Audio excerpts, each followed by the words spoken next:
স্বায়ত্তশাসন বলতে যেটাকে বোঝানো হয় যে একটা গোষ্ঠী, একটা দল, একটা রাষ্ট্র বহিরাগত কোনো কর্তৃপক্ষের হস্তক্ষেপ ছাড়া তার প্রয়োজনীয় কার্য সম্পাদন করবে বা প্রয়োজনীয় কার্য সম্পাদন করার সর্বোচ্চ ক্ষমতা থাকাকে স্বায়ত্তশাসন বলে। আসসালামু আলাইকুম।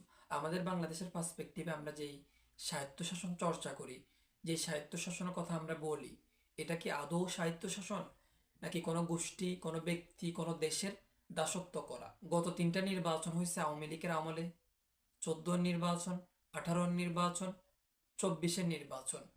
এই 3টা নির্বাচনে কতটুকু স্বায়ত্তশাসনকে মেনে সংবিধানে যে স্বায়ত্তশাসন লিপিবদ্ধ আছে, এই স্বায়ত্তশাসনকে কতটুকু অনুসরণ করে ডিসিশন মেক করছে? আওয়ামী লীগের আমলে বাংলাদেশের অভ্যন্তরীণ বিষয়গুলোতে যেই সকল রাষ্ট্র, যেই সকল দেশ, যেই সকল গোষ্ঠী হস্তক্ষেপ করছে তাদের মধ্যে অন্যতম ভারত। ভারতকে যখন 14 নির্বাচনের সময় প্রশ্ন করা হয় ভারতের নেতাকর্মীদেরকে যে এই নির্বাচন স্বাধীন দেশের নাগরিকদের জন্য কতটুকু গ্রহণযোগ্য রাখে বা এই নির্বাচন কতটুকু বৈধ নির্বাচন, তখন তারা বলছে যে কোনো দেশের ইন্টারনাল অ্যাফেয়ারগুলোতে তারা হস্তক্ষেপ করে না। ঠিক এই 18 নির্বাচনের সময়, 24 নির্বাচনের সময় তারা যে হস্তক্ষেপগুলো করছে বাংলাদেশের অভ্যন্তরীণ বিষয়গুলোতে, সাম্প্রতিক সময়ে সেটার একটা আমরা প্রভাব দেখতেছি।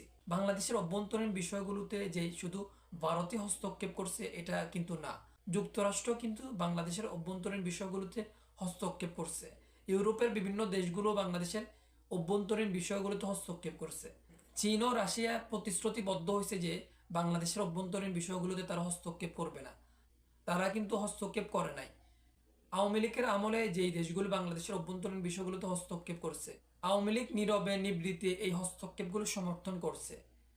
তার মানে আমরা যেই 1966-তে যেই স্বায়ত্তশাসনের কথা বলছি, যেই শাসনতান্ত্রিক কাঠামো ও রাষ্ট্রের প্রকৃতি, এই শাসনতান্ত্রিক কাঠামো ও রাষ্ট্রের প্রকৃতি শুধু আমাদের সংবিধানের মধ্যে লিপিবদ্ধ আছে, আমাদের মুখের মধ্যে এই স্বায়ত্তশাসনের বুলি আমরা চর্চা করি, তার মানে আমাদের অভ্যন্তরীণ বিষয়গুলোতে এই স্বায়ত্তশাসন আমরা চর্চা করি না।